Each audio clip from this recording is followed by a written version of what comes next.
Hai Sobat ATLM, jumpa lagi kita di channel Laboratorium Medik dan Lingkungan.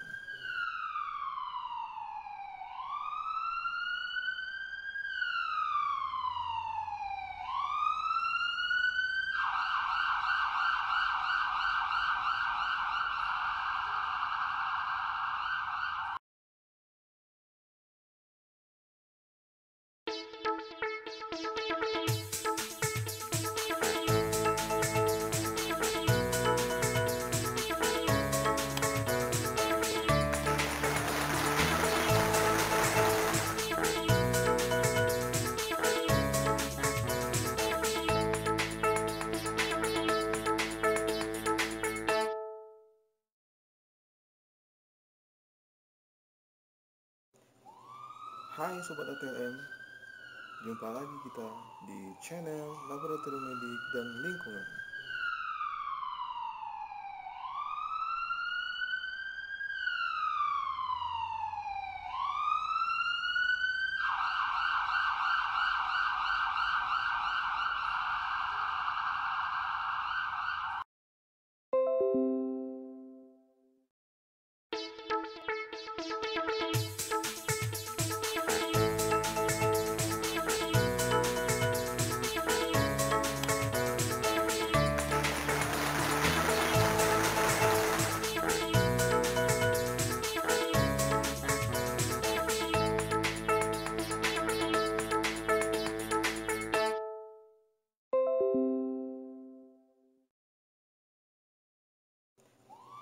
Hai Sobat ATLM, jumpa lagi kita di channel Laboratorium Medik dan Lingkungan.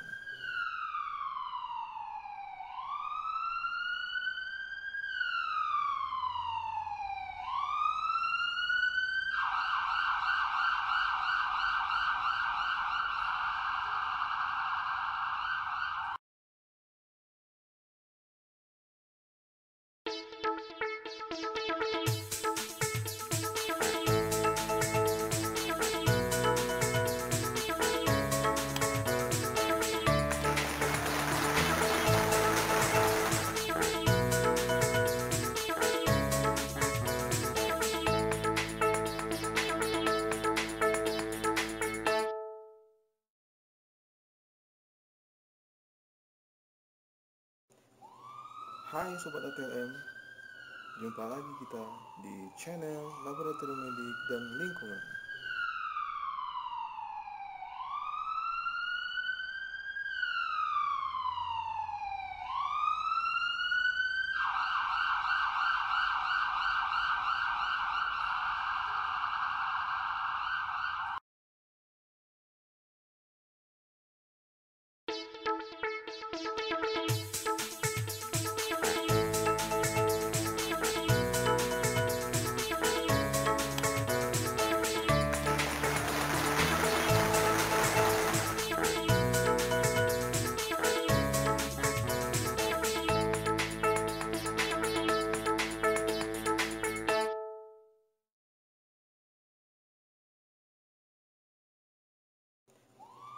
Hai Sobat ATLM, jumpa lagi kita di channel Laboratorium Medik dan Lingkungan.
Hai Sobat ATM, jumpa lagi kita di channel Laboratorium Medik dan Lingkungan.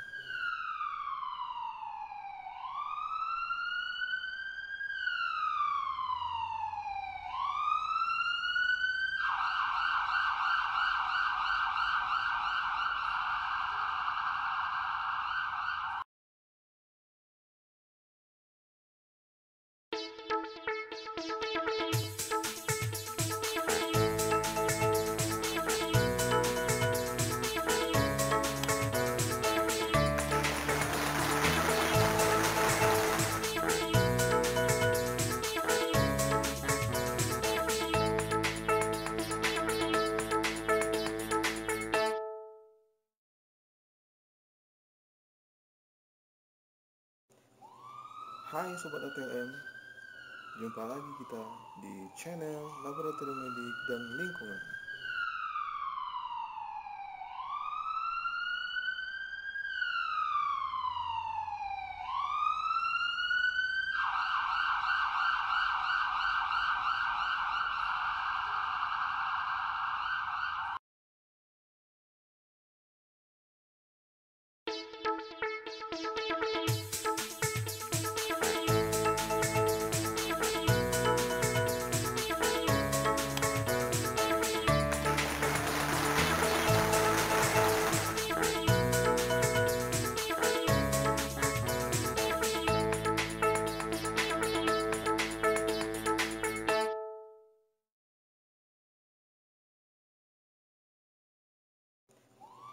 Hai Sobat ATM, jumpa lagi kita di channel Laboratorium Medik dan Lingkungan.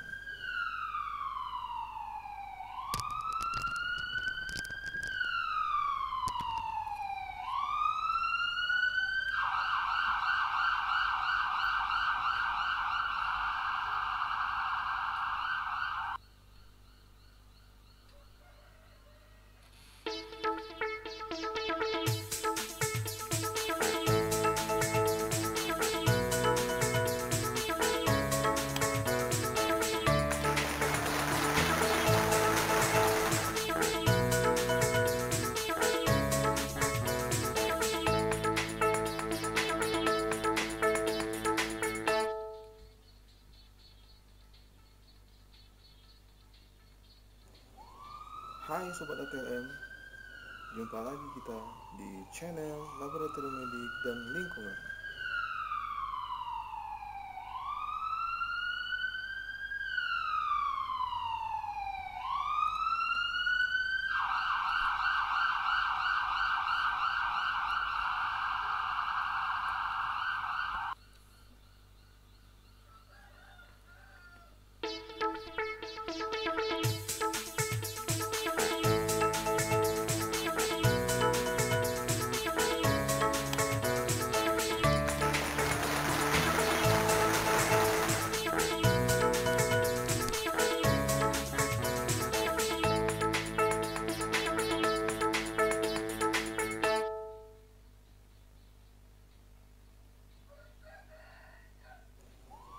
Hai Sobat ATM, jumpa lagi kita di channel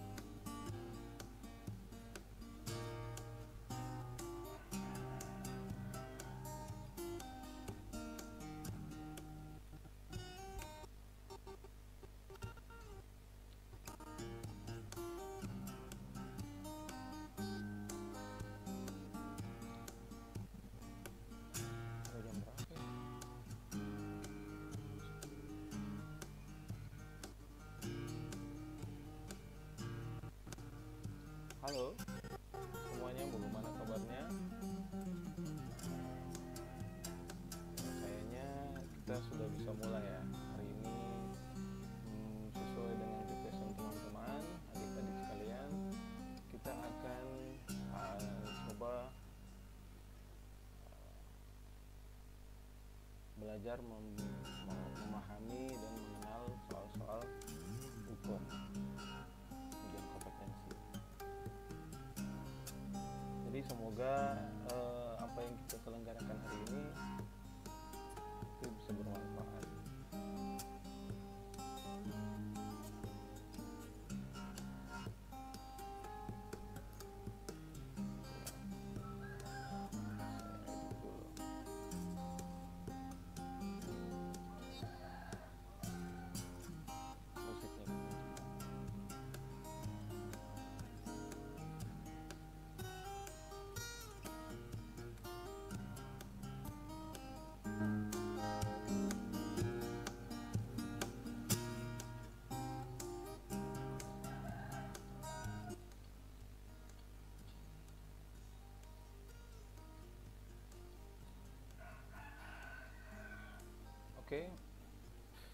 Gimana kabarnya semua?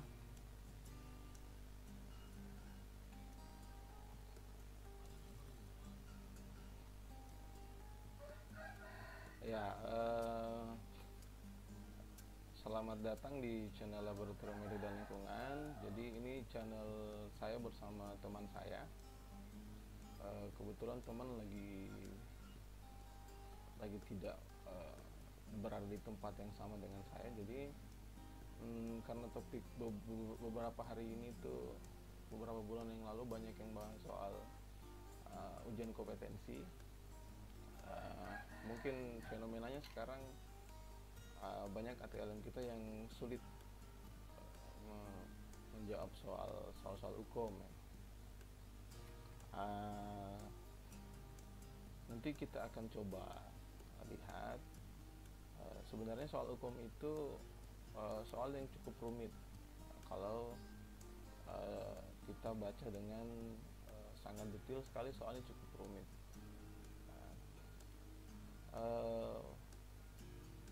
Tetapi kalau kita punya trik khusus untuk menjawab soal hukum, saya yakin adik-adik ATLM sekalian tuh bisa menjawab. Sisa bagaimana menyiapkan diri.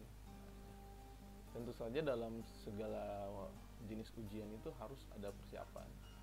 Kalau tidak ada persiapan, saya yakin susah. Makanya mumpung beberapa bulan lagi mungkin akan ada UKOM bagi beberapa, kalau saya tidak salah D4 akan mulai UKOM di tahun ini. D3 pun yang tahap sebelumnya sudah selesai. Mungkin bisa mempersiapkan diri dari sekarang. Nah pada perbincangan kita kali ini mungkin bahasannya ringan dulu. Kita jangan langsung ke soal atau jenis soal-soalnya, tapi kita ke arah lebih mengenali dulu soal-soal hukum. Seperti apa modelnya, sifatnya, bagaimana sih si soal ini dibentuk. Saya yakin kalau adik-adik kenal, sudah tahu bagaimana model soal hukum, saya yakin kalian bisa menentukan cara tersendiri untuk menentukan strategi belajarnya. Sekali lagi seperti yang saya katakan di depan, bahwa dalam segala macam jenis ujian kita harus ada persiapan ya. Kalau ini sudah berapa orang ya?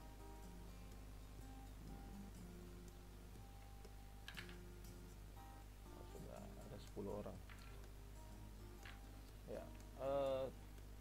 Sembari menunggu yang lain, mungkin ada yang ingin nanti kita sama-sama coba diskusikan.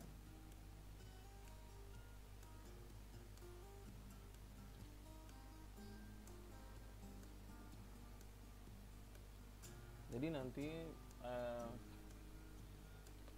selanjutnya insya Allah coba bahas soal hukum analisa permanen. Jadi ketika kalian menghadapi soal hukum itu sudah ada strategi, sudah ada bayangan harus belajarnya seperti apa, soal hukumnya seperti apa.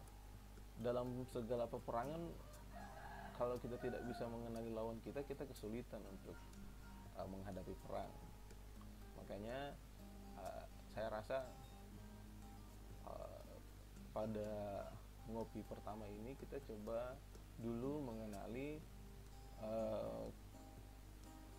bagaimana sih si lawan kita ini. Setelah itu baru akan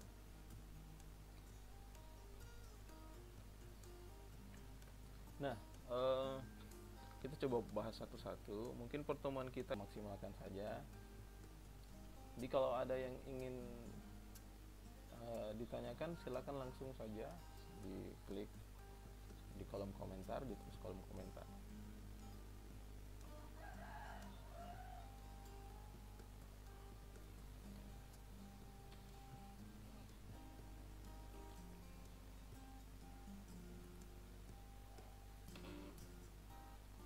Oke, slide-nya kelihatan ya.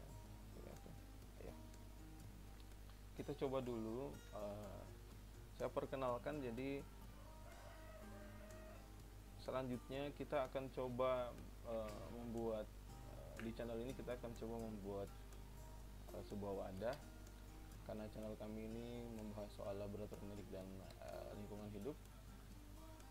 Nanti wadah klinik hukum ini akan selanjutnya membahas soal-soal yang berkaitan dengan ujian kompetensi khususnya untuk ATLM. Ya, jadi saya perkenalkan, ini adalah klinik hukum ATLM. Selamat datang semuanya.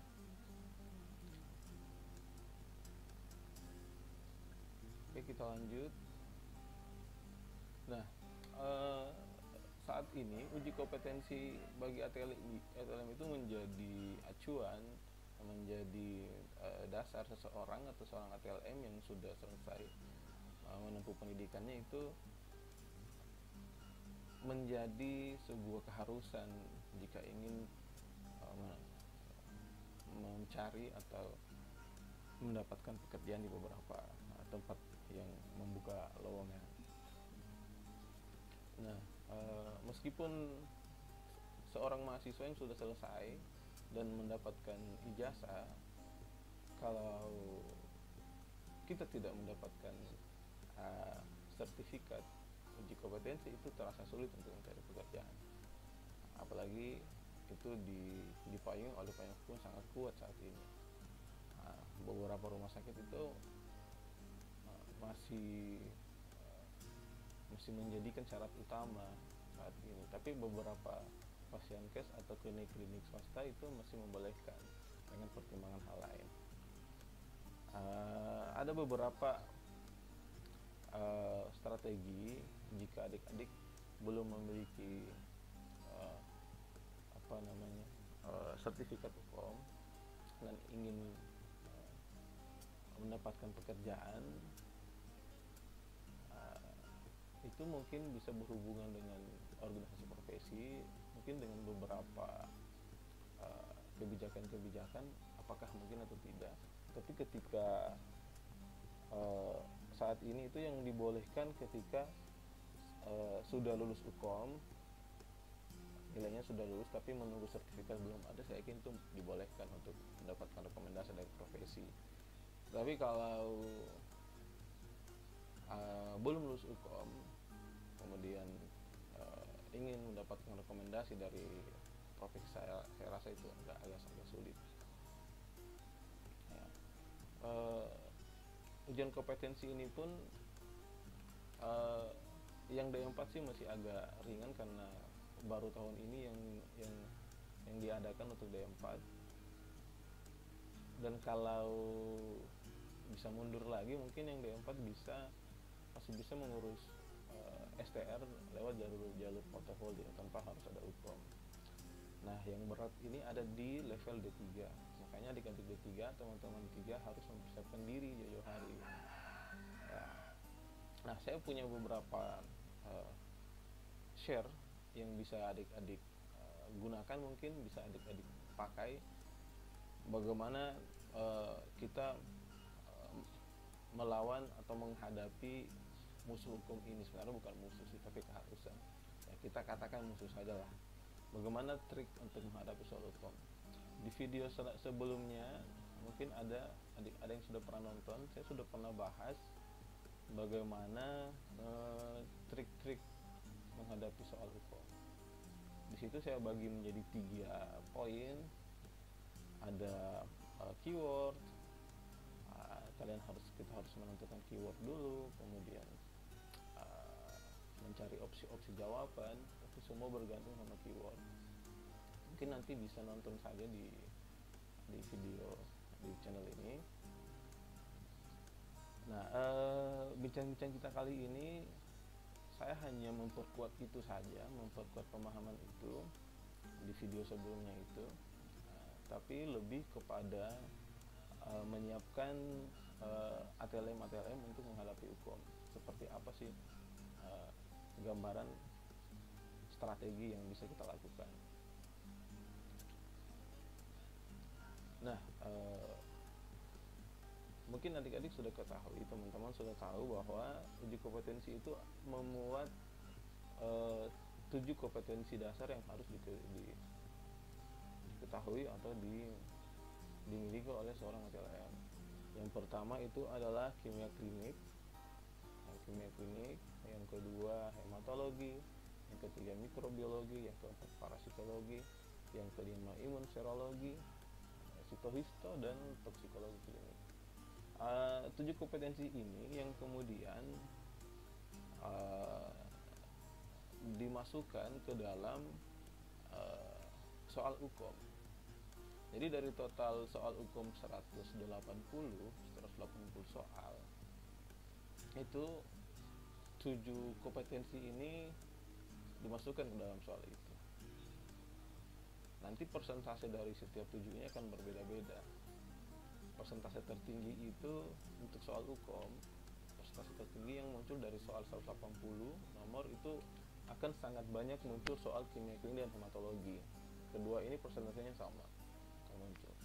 Kemudian disusul oleh soal mikrobiologi. Nah, yang paling sedikit parasitologi dan imunosero sama persentasenya. Sitohisto ini juga sama, dan toksikologi sama.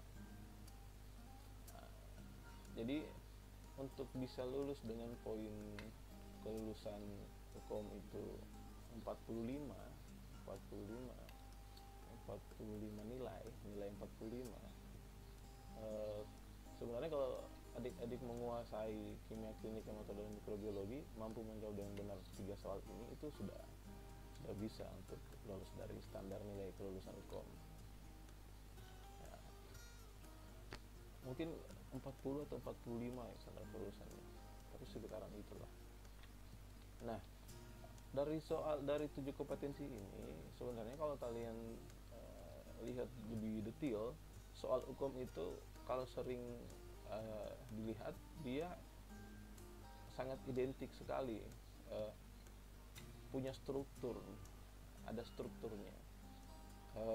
Coba kita lihat strukturnya.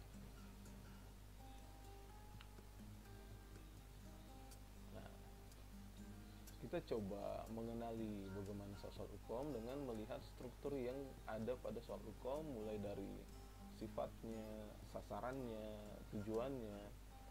Kalau kita tahu itu, kalau adik-adik tahu itu, saya yakin adik-adik tidak perlu belajar susah payah. Jadi cukup mempelajari apa sih yang menjadi sasaran dari soal UKOM, sifatnya seperti apa model soalnya. Nah, jadi hanya fokus ke situ, tidak perlu.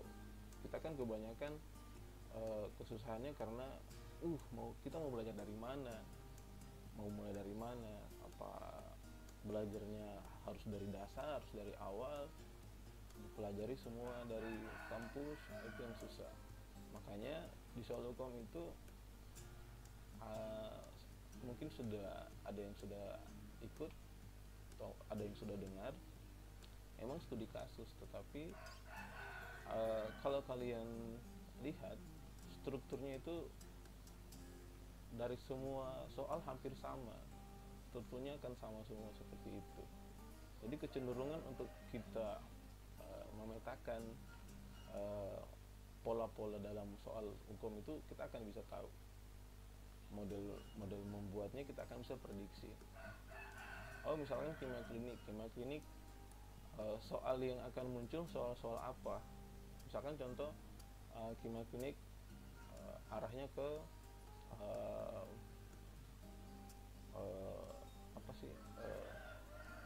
pemeriksaan gula darah misalkan. Jadi satu topik ini itu kita bisa lihat bahwa satu topik ini gula darah itu soal apa yang akan muncul. Hukum itu akan memilih soal dengan model seperti apa untuk kasus gula darah misalkan, pemeriksaan gula darah. Ini yang ingin saya share kepada adik-adik, teman-teman, bagaimana kita mengkaji soal hukum. Oke, coba kita lihat satu-satu.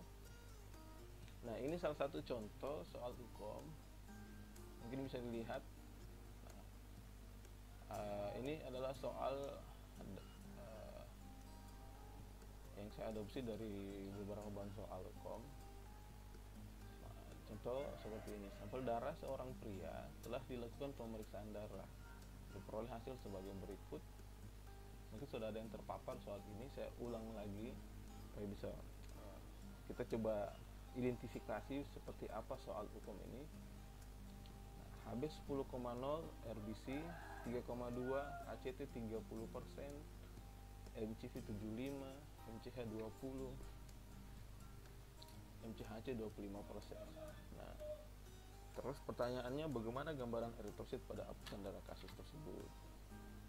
Mikrositik non hipokrom, B mikrositik hiperkrom, C makrositik hipokrom, D makrositik hiperkrom, E normositik normokrom.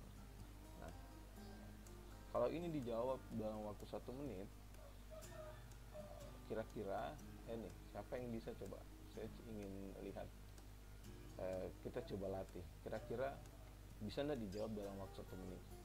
Ya, karena kalau dari estimasi soal hukum 180 nomor dalam waktu 180 menit, ya mungkin sekitar 1 menit harus dijawab soal.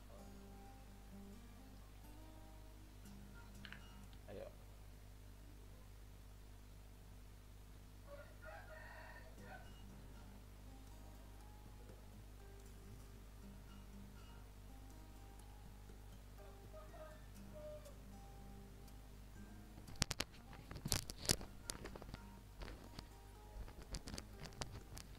Cek.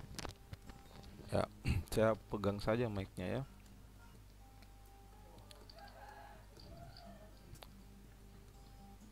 Nah, kalau kita lihat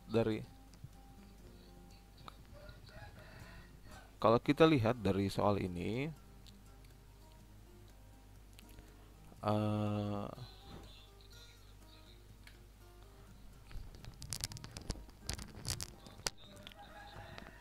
soal hukum itu bisa kita lihat secara full bahwa dari satu soal hukum itu dibagi menjadi 3 bagian sebenarnya. 3 bagian sebenarnya. Ada vignette atau yang sederhananya kita kenal dengan kasus. Jadi pembuat soal itu akan memunculkan kasus. Jadi pembuat soal itu akan memperlihatkan sebuah kasus. Kasus ini yang akan dia letakkan di depan. Nah, entah kasus ini banyak model sih. Ini kasusnya diambil dari hasil. Ada juga beberapa kasus dia mengambilnya dari bukan hasil pemeriksaan tetapi dari pasien, dari keadaan pasien. Ada juga yang mengambil vignette itu diambil dari metode. Tapi yang perlu kita ketahui bahwa setiap vignette yang dibuat itu, setiap soal hukum yang memuat vignette itu pasti akan ada satu kata kunci yang bisa membantu kita mengantar secara cepat untuk mengidentifikasi arah dari soal ini jawabannya kemana. Itu yang saya sebut dengan keyword. Nah, bagaimana cara kita mengidentifikasi keywordnya? Itu bisa kita lihat dari bagian kedua dari soal hukum, yakni lead in atau pertanyaan. Ini lead in-nya, bagaimanakah gambaran eritrosit pada apusan darah kasus tersebut. Nah, soal-soal hukum itu akan tidak mungkin kita akan mendapatkan soal dengan lead in kecuali manakah yang dimaksud dengan ini kecuali atau titik-titik, jawablah pertanyaan dengan titik-titik. Apakah yang dimaksud? Akan sulit kita mendapatkan soal atau lead in dengan karakter seperti itu. Pembuat soal hukum akan membuat soal hukum dengan sangat rumit. Rumitnya dia tidak akan pemilihan lead in ini tidak akan uh, tidak akan punya kata yang akan berkaitan dengan vignette, tetapi redaksi yang dipilih akan ke arah lain. Maksudnya tidak akan ada kata di LinkedIn yang berulang dengan di vignette. Jadi tidak jadi pembaca atau peserta akan kesulitan. Memang biasa kan ada soal itu kita cukup baca uh,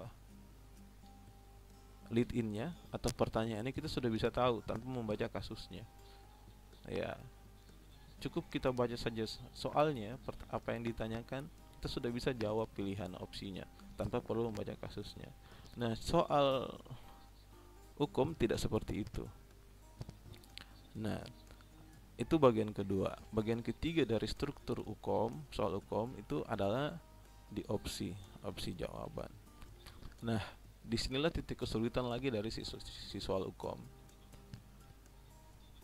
Di opsi soal hukum ini itu akan pembuat soal diharuskan atau mereka akan membuat opsi jawaban yang memang bagian dari bagian dari atau masih memiliki hubungan dengan opsi-opsi yang lain, dan setiap opsi ini adalah jawaban benar yang berkaitan dengan soal. Biasa kan ada soal dulu opsinya kayak ini nih, misalkan ini semua mikrositik hipokrom, mikrositik hiperkrom, tidak akan ada pilihan jawaban yang tidak berkaitan dengan mikrositik hipokrom. Mikrositik hiperkrom, misalkan tiba-tiba muncul di sini anemia megaloblastik misalkan. Soal hukum tidak akan seperti itu. Jadi semua opsi yang dibuat itu adalah opsi benar, opsi jawaban benar. Ya, itulah yang membuat soal hukum ini cukup rumit. Cukup rumit untuk dijawab.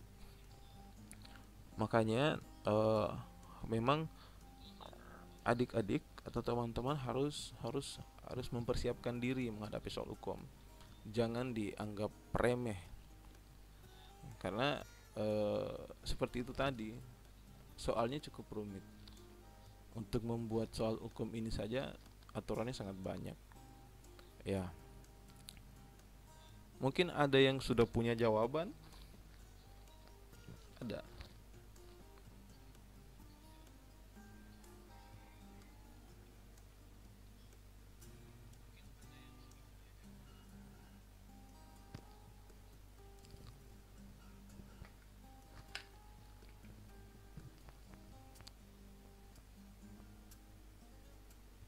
Ya, kalau ada di keep dulu ya, kita keep dulu jawabannya, nanti coba dicocokkan, disimpan aja dalam hati dulu jawabannya. Jadi di klinik hukum ini kita tidak akan untuk kali ini kita belajarnya bukan, saya tidak ingin dulu memberikan soal kemudian menunjukkan jawaban, tetapi saya ingin mengajarkan atau men-share kepada adik-adik bagaimana kita memilih jawaban dulu, memilih jawaban paling benar. Nah, itu yang ingin saya bagi, strategi dan triknya, sehingga nanti kalian menjawab bukan karena menghafal jawaban ya, tetapi memang tahu jawabannya, memang betul-betul tahu. Ya.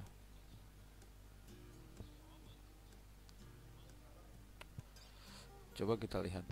Nah, selanjutnya soal uji kompetensi. Nah, selain yang kita bahas tadi, soal uji kompetensi itu punya sifat, dia punya dua sifat. Sifat yang pertama itu sifat recall, yang kedua adalah sifat reasoning. Ya, sifat reasoning. Mungkin ini sudah, kalau beberapa yang sudah nonton video saya sebelumnya mungkin sudah paham. Saya coba mempertajam saja lagi. Jadi soal uji kompetensi itu, pembuat soal itu akan membuat dua jenis sifat dari soal hukum. Ada yang kita sebut dengan recall, ada yang kedua disebut dengan reasoning. Untuk soal recall, saya rasa contoh-contohnya itu eh, soal ini hanya membutuhkan jawaban langsung. Maksudnya soal hukum akan menanyakan apa yang memang eh, lanjutan dari soal, atau contohnya misalkan eh, pada kasus ini seorang pasien datang dengan keadaan ini, ditemukan pendarahan, lalu dilakukan pemeriksaan, diperoleh eh, eh, dilakukan pemeriksaan dengan kamar hitung, diperoleh eh, jumlah eritrosit sekian gitu, 300 misalkan. Berapakah eh, jumlah eritrosit pada pasien tersebut? Jika didapatkan seperti itu, dia hanya kita kemampuan yang dibutuhkan, kita hanya menjawab saja langsung. Jadi jawabannya hanya sederhana. Paling kita hanya menyebutkan apa itu metodenya gitu.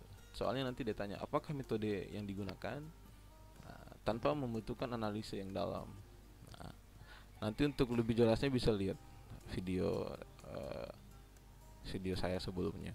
Nah, untuk rationing, kebanyakan kita kesulitan di rationing. Kesulitannya pertama adalah soal waktu. Karena banyak soal hukum dengan sifat rationing itu membutuhkan analisa yang cukup dalam. Nah, jadi kita hanya membaca soal, kita kesulitan untuk menjawab soalnya. Karena kita harus menganalisa atau mengaitkan dengan kompetensi-kompetensi lain atau kemampuan-kemampuan lain. Nah, contoh kayak soal tadi tuh yang ini. Nah, ini adalah model soal dengan sifat rationing. Sifatnya sifat rationing.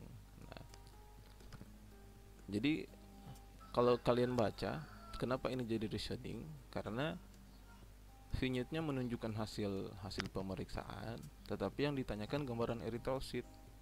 Nah, kalau kita analisa kok ini hasil pemeriksaan tapi yang ditanya gambaran eritrosit.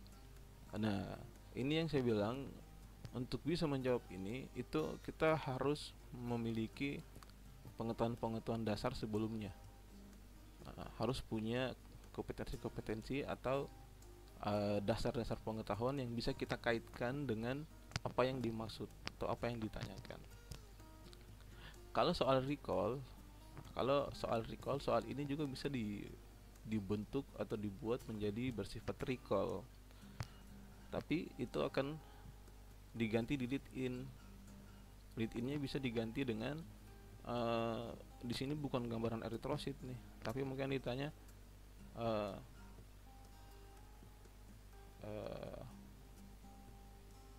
apakah apakah pasien tersebut anemia jenis apakah pasien tersebut, misalkan seperti itu. Nah, itu dilihat dari HB. Atau misalkan alat apakah yang digunakan untuk pemeriksaan itu. Nah, itu soal-soal yang recall. Jadi hanya kita lihat ininya saja kita sudah bisa mengetahui. Kita hanya cukup lihat kasusnya. Pertanyaannya adalah kita hanya menyebutkan atau menunjukkan maksud dari vignette atau dari kasus itu. Kalau saya nilai soal dengan sifat recall itu sangat mudah, soal dengan sifat recall. Berbeda dengan soal dengan sifat rationing. Nah, di soal hukum dengan jumlah 180 nomor, persentase yang akan muncul paling banyak itu adalah soal dengan sifat rationing. Mungkin bisa sampai ke angka 70-80% dari untuk tipe soal rationing. Soal recall sangat sedikit. Makanya recall pun tidak bisa dibilang mudah ketika kita dapat soal yang memang kita tidak tahu, kita tidak punya pengetahuan di soal itu. Apalagi kalau misalkan soal itu dibentuk dengan soal reasoning yang membutuhkan beberapa pengetahuan untuk bisa menemukan pilihan jawaban paling benar. Nah, itu tadi soal dua sifat dari recall dan reasoning. Jadi tantangannya memang kita harus menyiapkan diri untuk menghadapi soal reasoning juga. Mungkin sudah ada yang dapat soal seperti itu. Soalnya kasusnya ini, terus yang ditanyakan ini. Kasusnya A yang ditanyakan B. Wah, kan tidak nyambung. Akhirnya kita kebingungan. Ada ya soal begitu mungkin. Nah, itu tadi. Kemudian sebenarnya soal uji kompetensi itu punya sasaran. Nah, soal uji kompetensi itu satu nomor itu dia punya sasaran. Nah, kalau kita tahu sasarannya, saya yakin kalian tidak kesulitan untuk belajar. Ada beberapa sasaran. Sasaran yang pertama adalah pasien, yang kedua spesimen, yang ketiga metode, ada juga media dan reagensia, ada juga peralatan, ada juga prosedur, interpretasi hasil, penjaminan mutu, dan K3. Nah, apa maksud dari sasaran ini? Maksudnya adalah satu soal, pembuat soal ketika membuat satu soal UKOM, dia akan coba membuat soal UKOM itu untuk menguji kemampuan kita atau pengetahuan kita di ranah-ranah ini, di sasaran ini. Dia akan menanyakan soal pasien. Dia akan menanyakan soal spesimen. Spesimen apakah yang tepat misalkan. Dia akan menanyakan metode dan media. Metode apakah yang tepat digunakan pada kasus tersebut. Dia akan menanyakan media reagensia, peralatan, prosedur, interpretasi hasil, penjaminan mutu, dan bahkan ke arah K3. K3 ini lebih ke terhadap penanganan handling limbah dan APD, lebih kepada APD. Nah, contoh soal tadi itu dia adalah soal yang mencoba menguji atau sasarannya adalah ke arah interpretasi hasil sebenarnya. Dia akan menguji kemampuan kita di arah itu. Nah, kadang satu soal UKOM itu bisa sasarannya bisa lebih dari satu, bisa 2 atau 3. Nah, sasaran itu sangat bergantung dengan lead in yang dibuat. Vignette itu adalah pengantar. Nah, biasa pembuat soal itu membuat vignette atau membuat kasus itu mengambilnya dari sasaran ini. Nah, contoh kayak tadi ini. Kita coba lihat ke atas.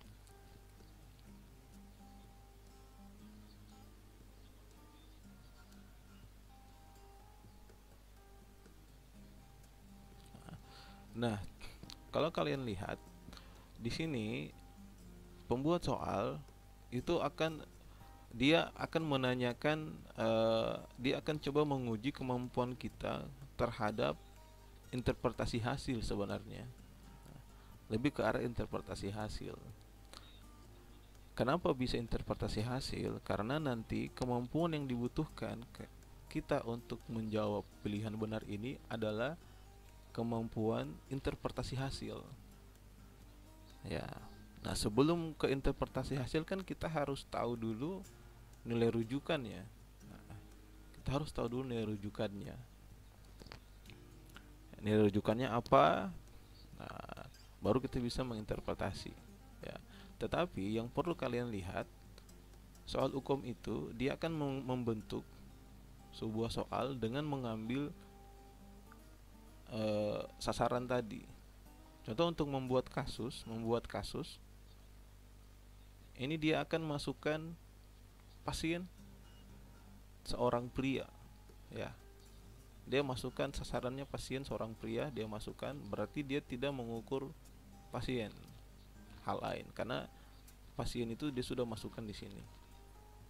Kemudian dia masukkan lagi hasil pemeriksaan, ya, hasil pemeriksaan. Kemudian nanti dia akan tanyakan metode di sini di lead in itu dia akan tanyakan hasil pemeriksaan.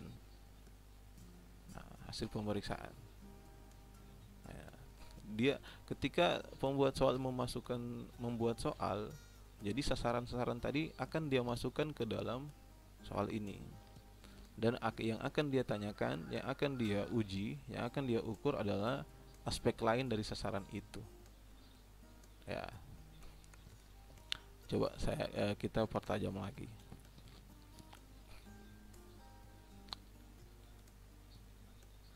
Nah, jadi sebenarnya satu soal hukum yang perlu adik-adik tambah di pengetahuannya, yang perlu adik-adik siapkan itu aspek-aspek ini sebenarnya.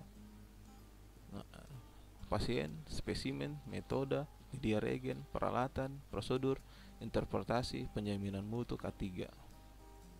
Ya, aspek-aspek ini yang harus kalian siapkan, karena ini yang akan diukur nanti. Kemampuan ini yang akan diukur oleh pembuat soal. Kita coba aplikasikan ke soal tadi. Nah, jadi untuk soal tadi, strategi yang pertama yang harus kalian kita siapkan adalah kita harus bisa menemukan keyword. Apa itu keyword? Mungkin bisa dinonton di video sebelumnya, tapi saya coba pertajam di sini. Keyword itu adalah kata kunci yang ada di vignette dan di lead in, ya. Untuk mengidentifikasinya di lead in itu apa yang ditanyakan. Jadi contoh soal tadi dia menanyakan gambaran eritrosit, ya. Nah, itu adalah keywordnya. Ketika kita mendapatkan soal seperti itu, secara otomatis kita langsung mencari keyword di vignette, di kasus. Secara otomatis kalian harus segera mencari vignette di keyword di vignette. Apa sih yang berkaitan dengan gambaran eritrosit yang ada di kasus, di vignette-nya, ya. Nah, setelah menemukan, oh ternyata yang berkaitan dengan gambaran eritrosit saya coba perlihatkan.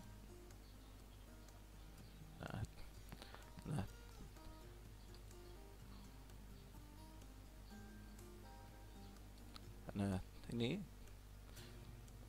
keyword di lead in adalah gambaran eritrosit pada apusan darah. Gambaran eritrosit ini kita beri label sebagai keyword, yang kemudian secara otomatis kita langsung segera mencari keyword di kasus, di vignette. Nah, apa sih yang berkaitan dengan gambaran eritrosit pada apusan darah? Oh, yang berkaitan dengan itu pastilah adalah soal evaluasi darah tepi, ya, soal pemeriksaan darah. Nah, sementara data yang ada adalah hasil pemeriksaan darah lengkap, darah rutin. Ini tidak dimasukkan semua, tetapi dari sini, dari data ini akan ada yang berkaitan dengan keyword yang ditanyakan. Oh, gambaran eritrosit nih, dia menanyakan gambaran eritrosit. Sementara ini mikrositik, hipokrom, hiperkrom, makrositik, semua berkaitan dengan ukuran dan warna eritrosit, ya. Kalau ukuran dan warna eritrosit, pastinya kita akan mendapatkan kalau dia eritrosit, berarti keywordnya adalah ke HB dan RBC. Ya, HB dan RBC seperti ini pastinya interpretasinya apa kalau hasil seperti ini. Ya, makanya saya bilang tadi, kemampuan kedua setelah kita mengidentifikasi keyword, kita harus tahu pengetahuan dasar. Pengetahuan dasar yang dibutuhkan untuk soal ini adalah nilai rujukan. Ya, jadi kalau kita tidak tahu nilai rujukan, kita kesulitan. Setelah tahu nilai rujukan, baru kita harus tahu bagaimana menginterpretasi. Contoh, kalau dia HB10 ini rendah, normal atau tinggi? RBC 3,2 rendah, normal atau tinggi? Semua data ini rendah, normal atau tinggi? Nah, baru setelah kita berpikir seperti itu, kita langsung kaitkan dengan opsi jawaban. Oh, opsi jawabannya mikrositik, hipokrom, mikrositik, hiperkrom. Berarti semua ini akan menanyakan ke ukuran dan warna. Nah, dari hasil ini, di kasus ini, parameter apa yang berkaitan dengan ukuran dan warna? Ya. Nah, ini kembali lagi ke pengetahuan dasar. Nah, setelah kita tahu pengetahuan dasar tadi, nilai rujukan, apalagi interpretasi hasil. Yang ketiga adalah kita harus mendalami keterkaitan hasil pemeriksaan. Nah, keterkaitan hasil, ternyata di gambaran eritrosit itu bisa kita lihat dari hasil pemeriksaan indeks eritrosit. Ya, jadi indeks eritrosit itu bisa memprediksi gambaran eritrosit pada apusannya seperti apa. Ya.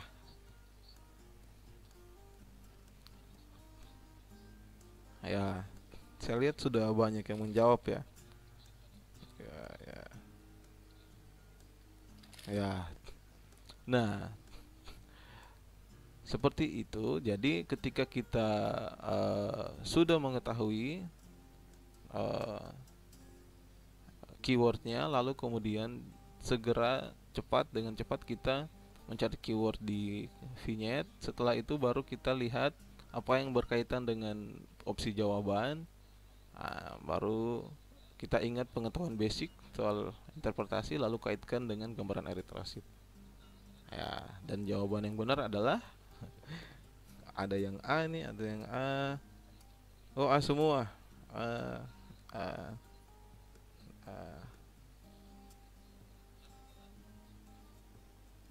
Ya. Ya. Nah, ayo, mungkin ada jawaban lain, siapa? Ya. Mikrositik hipokrom. Apakah memungkinkan mikrositik hipokrom? Ya, jawaban yang paling benar adalah mikrositik hipokrom. Ya. Seperti itu ya. Jadi kita lanjut lagi. Lanjutan tadi. Jadi setelah kita menemukan keyword, strateginya kita harus mendalami pengetahuan dasar. Ya, pengetahuan dasar. Contoh seperti tadi. Kalian harus tahu nilai rujukan, harus tahu interpretasi hasil. Ya, setelah mengetahui itu, strategi yang lain yang harus kalian miliki adalah mendalami keterkaitan pengetahuan. Jadi itu kayak tadi soal dia menunjukkan hasil pemeriksaan darah rutin. Terus yang ditanyakan adalah gambaran apusan. Artinya pengetahuan yang dibutuhkan adalah keterkaitan antara indeks eritrosit dengan evaluasi darah. Ya, ketiga ini harus kalian latih terus, sehingga nanti mengujinya ke arah waktu, mengujinya ke arah manajemen waktu. Ya, ukurannya adalah kita target ukurannya adalah 1 menit. Ya, jadi dalam satu soal hukum itu dibutuhkan 1 menit, berarti setidaknya paling maksimal waktu 1 menit kita sudah selesai. Nah, mungkin di awal akan lamban, tapi itu tidak masalah. Nanti dilatih terus, tetapi yang dibentuk, kerangka berpikir yang dibentuk di otaknya, di otak kita, di mindset kita seperti itu. Ketika ada soal, tidak usah banyak membaca sampai berlarut-larut, cari keyword, mana keyword yang ada di yang penting, kata kunci.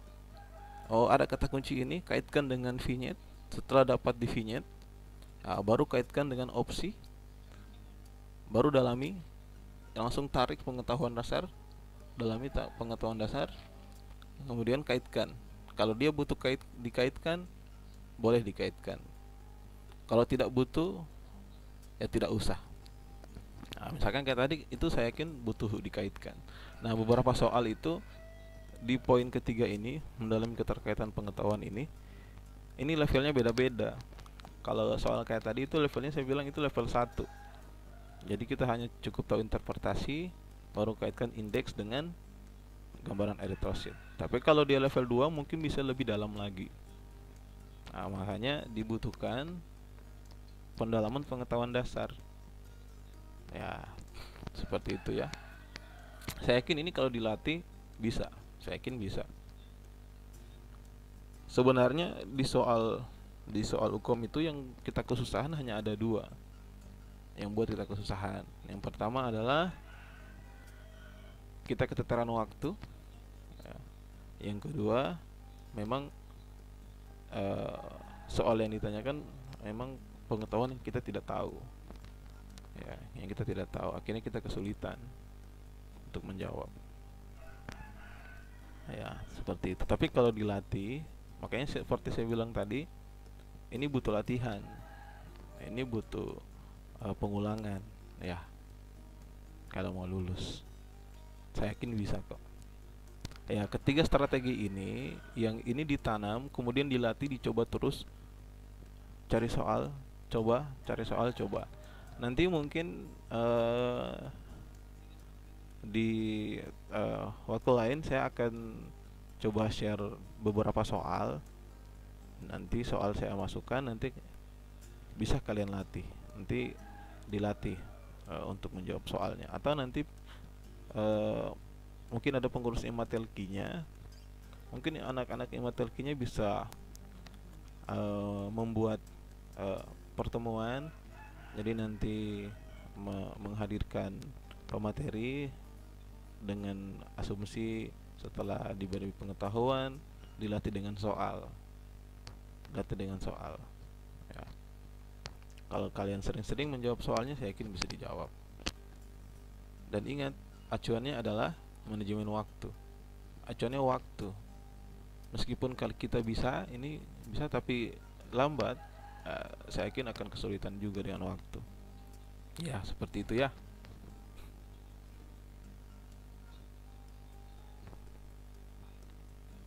Nah, dari jadi soal ini, itu jawaban yang paling benar adalah, ya, karena gambaran eritrosit yang ditanyakan adalah apa namanya, yang ditanyakan di vignette adalah yang diperlihatkan di vignette adalah indeks eritrosit. Jadi yang berkaitan dengan mikrosit hipokrom adalah indeks eritrosit, ya, 75 femtoliter ini rendah, ya, dasarnya adalah 80, MCH itu rendah, MCHC itu rendah. Jadi kalau dia kecil, MCV itu menggambarkan volume. Kalau menggambarkan volume berarti itu menentukan ukuran. Ya, kalau ukurannya lebih kecil berarti ukurannya mikro. Kalau dia di atas 100, ya itu makro. Normalnya 80 sampai 100. Ya, begitupun MCH hemoglobin, ya, itu berkaitan dengan warna, krom, ya. Kromasia berkaitan dengan warna. Jadi kalau MCH-nya rendah, begitupun dengan rasio MCHC-nya juga rendah, pasti kromasinya sedikit. Kalau sedikit berarti hipo. Berarti jawaban paling benar adalah mikrositik hipokrom. Ya, seperti seperti itu ya, sudah banyak yang benar. Nah, satu lagi yang ingin saya share, kadang di soal UKOM itu mungkin sudah ada yang pernah dapat, kadang di soal UKOM itu vignette-nya sama, kasusnya sama, tetapi lead in-nya berbeda. Kita sudah jawab nomor 2, soalnya seperti ini. Lanjut soal yang lain, pas di nomor 10, perasaan sama ini soalnya. Tapi ternyata tidak. Ternyata kalau kalian hati-hati, ternyata si lead ini yang beda. Biasanya ini dia tanyakan jenis anemia lagi misalkan, atau dia tanyakan lagi ke arah metode apa yang cocok untuk memeriksa, untuk memverifikasi nilai tersebut, atau dia tanyakan bagaimanakah gambaran kelainan eritrositnya. Kadang satu vignette itu bisa menjadi banyak soal. Itu yang berganti-ganti hanya si lead in saja sama opsinya. Jadi kalian harus hati-hati, jangan sampai nanti salah pilih. Ternyata sama dengan tadi, langsung saja dipilih. Harus hati-hati ya, seperti itu. Nah, kemudian yang ingin saya share, bagaimana kita menguatkan atau memperkuat pendalaman pengetahuan dasar kita. Nah, ini ada satu trik atau strategi yang ingin saya share kepada adik-adik. Mungkin susah, tapi saya yakin kalau dilakukan lama-lama jadi ringan. Awalnya mungkin susah.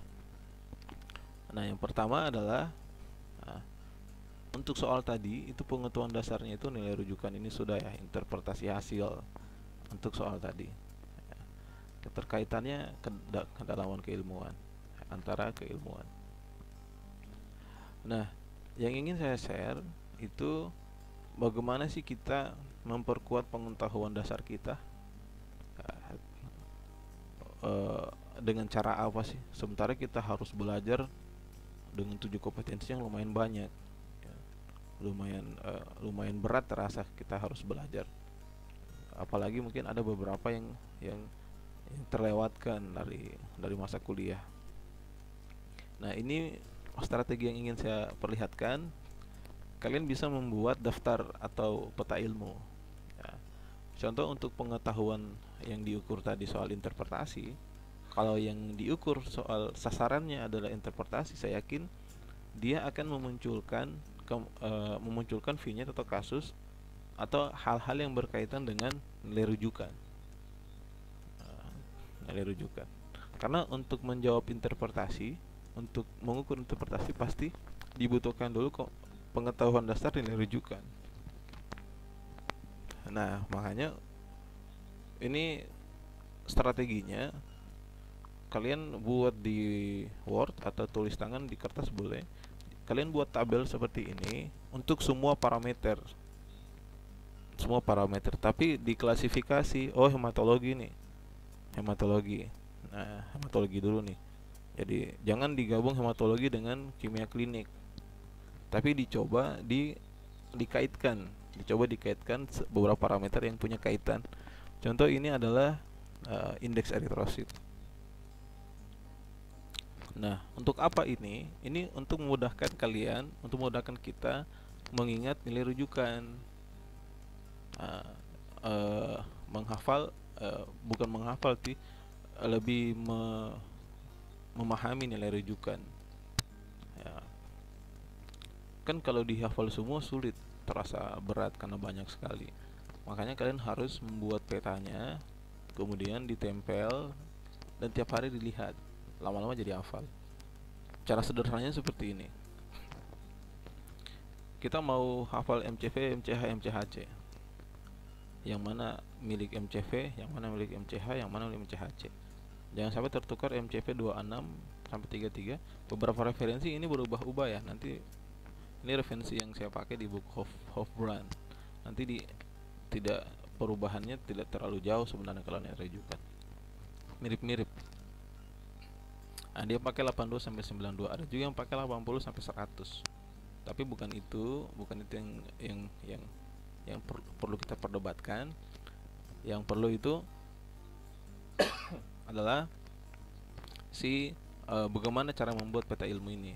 Nah, sehingga kita bisa menghafal, oh MCV itu 82, MCH 26, MCHC 30. Nah, caranya adalah setelah kalian buat tabel seperti ini, kemudian kalian susun dengan cara yang mudah untuk kalian ingat. Memudahkan kalian ingatnya bagaimana? Contoh misalkan, oh MCV 82 sampai 92, MCH 26 sampai 33, MCHC 30 sampai 35.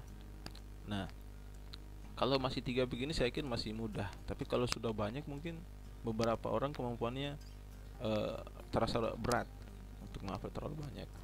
Nah, kalau kalian buat tabel, kalian susun ini indeks eritrosit, susun, oh kalau dia MCH 226, dia 26, kalian taruh di atas, taruh tabelnya di atas.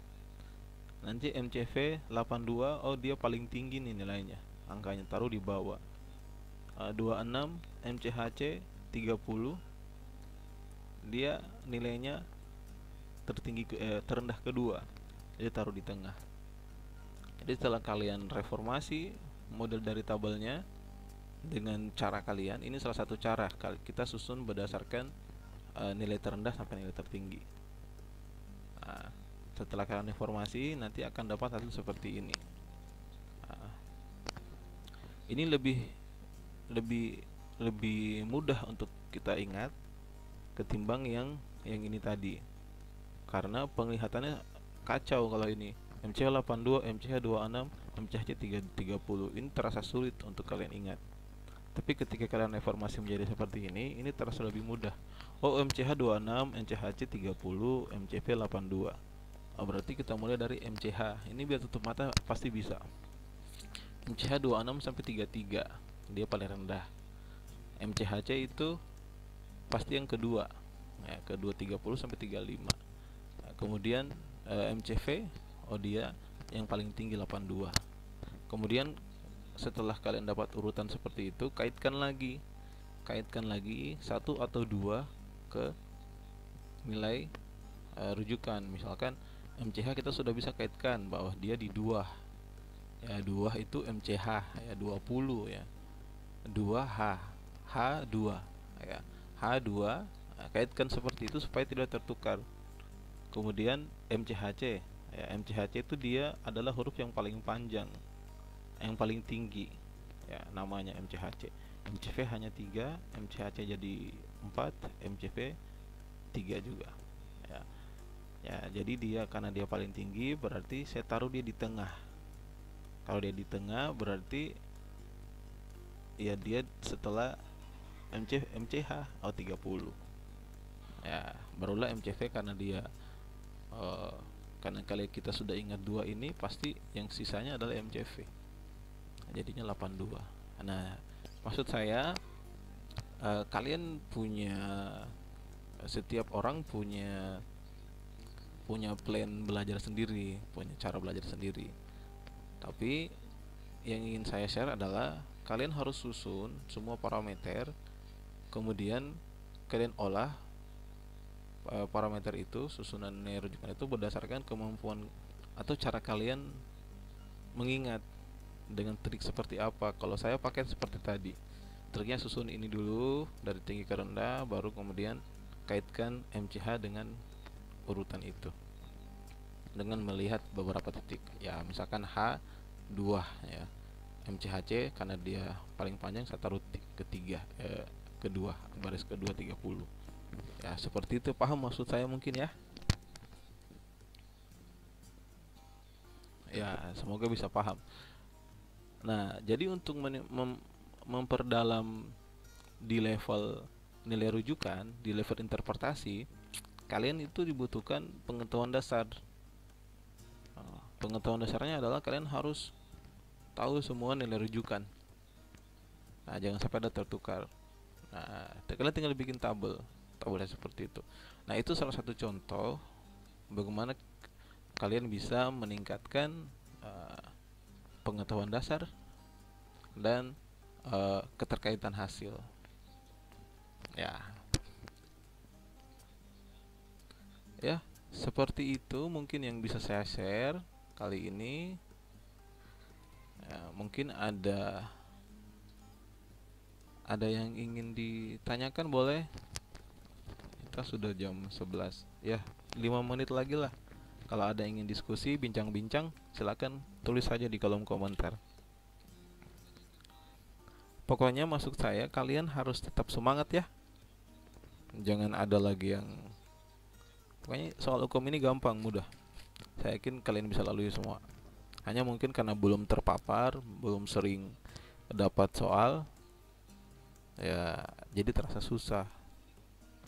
Nah, intinya adalah harus ada persiapan. Kalian harus persiapkan. Saya yakin dalam waktu 1 bulan, masa sih tidak bisa. 1 hari kalian target setengah jam saja dalam 1 hari buat peta seperti ini, buat peta ilmu, ya. Kemudian tempel, kemudian maknai seperti cara tadi, ya, saya yakin bisa.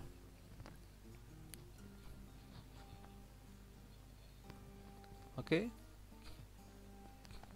ada yang ingin dibagi? Nanti insya Allah saya akan masukkan beberapa soal nanti. Kita akan masukkan beberapa soal, apakah nanti kita live atau video saja. Saya masukkan video saja, tapi nanti hanya berupa soal, ya, biar nanti bisa melatih kemampuan adik-adik. Bagaimana? Ada request mungkin mau soal apa dulu, atau saya acak saja nanti? Ada yang mau request soal hematologi, mungkin soal bakteri dulu, mungkin soal kimia klinik dulu, mungkin nanti insya Allah mungkin di minggu depan lah. Di minggu depan nanti saya masukkan video terbaru lagi untuk soal UKOM. Jadi nanti adik-adik bisa tes kemampuan belajarnya. Ya, ada nih yang sudah bilang kimia klinik. Boleh kimia klinik. Kimia klinik boleh.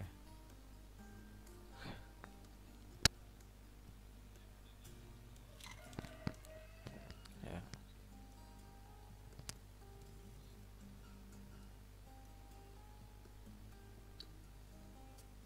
Oh, ada yang tanya bobot.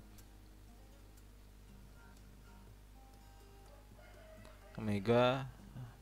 Ya, Omega nanti ya. Nanti kita bahas lagi soal. Yang penting insya Allah minggu depan saya mungkin besok ke Butur. Megayan ditunggu ya, mungkin minggu depan nanti saya masukkan soal. Nanti soal-soal itu bisa dites lah. Mungkin sekitar 20 soal sudah cukup ya. Oh, ada kimia klinik.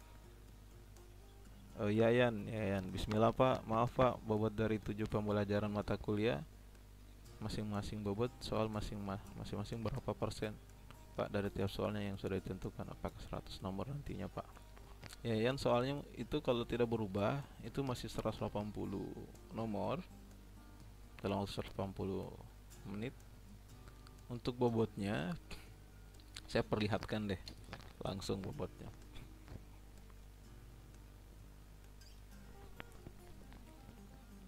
Tunggu ya, saya cari dulu.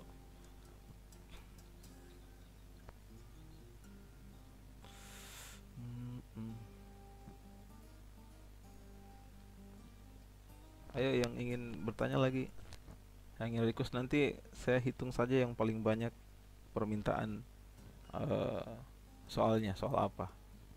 Jadi itu yang nanti kita buat dulu.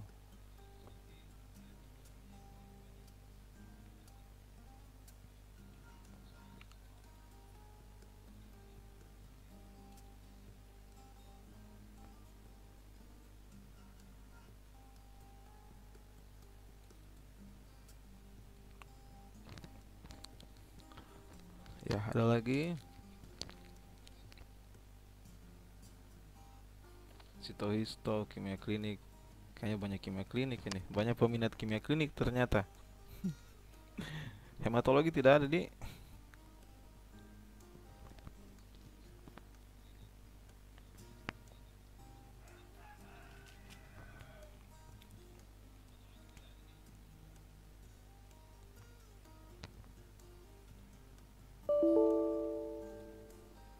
Ya, stop capture.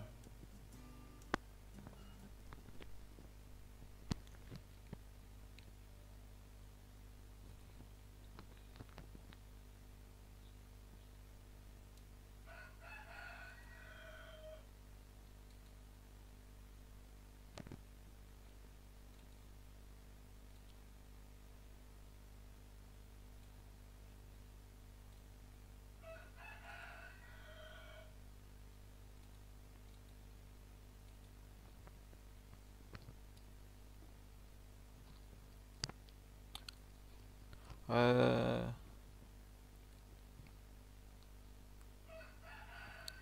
Ya ini ya, Yayan, Yayan tadi bertanya. Jadi tujuh tujuh kompetensi: kimia klinik, hematologi, mikrobiologi, parasitologi, imunoserologi, sitohistoteknologi, dan toksikologi klinik. Kimia klinik itu presentasinya 20-25%, sama dengan hematologi. Dua ini nih, dia sama. Mikrobiologi itu 15-20. Ya. Parasitologi itu 10, imunoserologi 10-15%. Untuk sitohistoteknologi itu dia 5-10 ya. Ya, jadi dihitung saja kalau misalkan 10% untuk misal toksikologi dan sitohisto. Kalau 10% dari 180 nomor, ya ya berapa nomor? Dia dapat berapa nomor? Ya, paling sekitar 18 nomor kalau dia 10%. Ya, seperti itu pembobotannya kalau untuk itu. Kemudian saya perlihatkan lagi deh yang lainnya. Nah, ini sasaran. Nah, coba dilihat, sasaran paling banyak itu adalah di prosedur interpretasi hasil dan penjaminan mutu, 5-20%. Prosedur interpretasi hasil dan penjaminan mutu. Ya.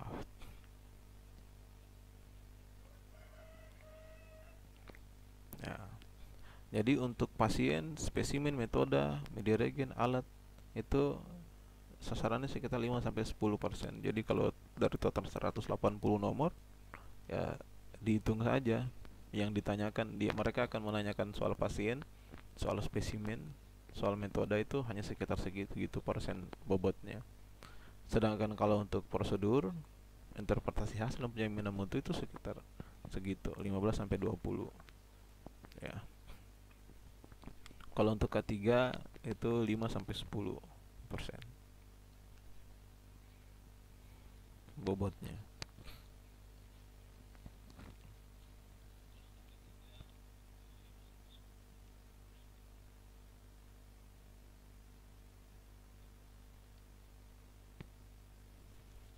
Ya, ya. Ada lagi dari Anggi Fahira, mau tanya, untuk menjawab soal hukum apakah ada trik urutan mata kuliah yang dijawab terlebih dahulu untuk memaksimalkan waktu, Pak? Triknya sebenarnya tidak ada trik khusus sih, tapi yang penting adalah kalian untuk mempercepat waktu, kalian menjawab dulu soal yang paling ditahu, yang kira-kira jawabannya kalian tahu, tidak ragu gitu. Itu jawab, baru skip. Kalau ada jawaban yang memang masih ragu, cukup ditulis aja di kertas. Oh, jawaban nomor ini A misalkan, skip saja tapi jangan dulu pilih gitu. Jangan dulu pilih, skip. Nanti tandai nomor sekian A misalkan, tapi masih ragu misalkan. Tapi setidaknya kalian harus menguji diri kalian dalam satu nomor itu harus 1 menit. Kalau kalian dalam satu nomor 2 menit, nanti kalian mengambil waktu nomor yang lain, jadi nanti kewalahan ya. Tapi untuk belajarnya kalian perkuat di 3 level ini sebenarnya, yang bobot paling tinggi. Di kimia klinik, hematologi, di sini. Kimia klinik, hematologi dan mikrobiologi. Ini harus perkuat di sini pengetahuannya. Nah, ini dulu. Ini kalau sudah kalian perkuat di sini lumayan nih. Kalau kalian bisa menguasai dari hampir 25%, anggaplah 20%-nya bisa kalian jawaban benar. Anggap paling rendah ini jawaban benar. Ini sudah lumayan, sudah 55%. Kalau 55% saya yakin sudah lulus. Ya. Tapi bukan berarti yang lain disepelekan, tapi tetap ini kalian pelajari. Nah, ya gitu ya. Anggi.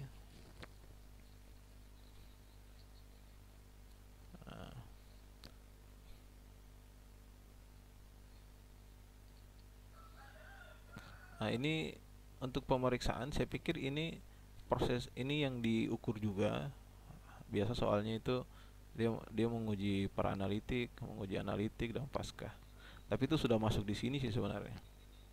Sudah masuk di sasaran ini. Makanya tadi saya tidak munculkan. Ya.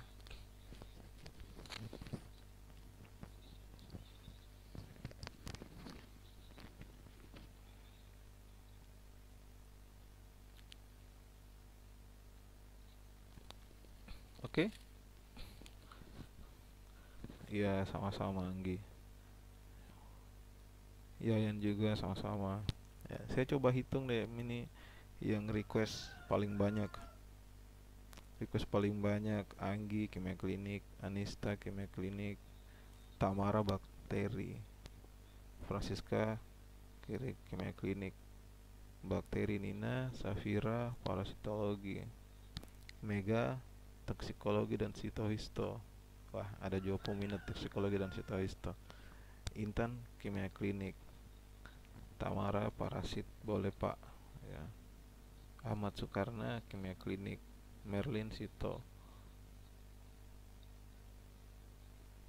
kimia klinik, Cikita kimia klinik, Wode Silawati kimia klinik, Anista hematologi, Herun kimia klinik dan hematologi, Tamara Zila mikrobiologi, Herti kimia klinik dan parasitologi pak. Oke, kayaknya kalau saya lihat kimia klinik nomor urut 1. Nah, kimia klinik paling banyak. Ya. Oke. Jadi kita sepakat dulu kimia klinik dulu ya. Nanti insya Allah minggu depan saya share